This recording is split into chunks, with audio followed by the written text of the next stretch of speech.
এই পেন্ডেন্টগুলো তোমাদের কেমন লাগলো, আর তার সাথে এই ট্রেন্ডিং টয়টা কোথায় গিয়েছিলাম অবশ্যই তোমাদের সাথে শেয়ার করব। তো চলো, অনেক দিন পরে আমি আর সৌরভ একটু বেরিয়েছিলাম ঘুরু ঘুরু করতে, আর বেরিয়েই এই দেখো এখানে রাধা কৃষ্ণের দর্শন করে নাও, কি সুন্দর লাগছে রাধা রানীকে, আর তার সাথে কৃষ্ণ ঠাকুরের মুখটাও কত সুন্দর লাগছে।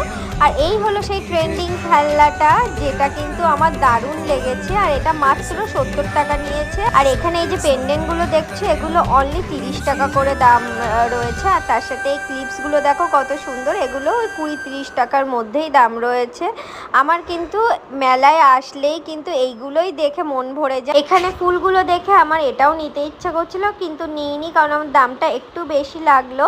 আর তারপরে একটা কটন ক্যান্ডি নিয়ে নিলাম, আর একটু মিষ্টি নিয়ে নিয়েছিলাম, একটু জিলিপি আর গজা নিয়ে নিয়েছিলাম। ব্যাস এটাই ছিল আজকে আমাদের ঘোরা জন্মাষ্টমী।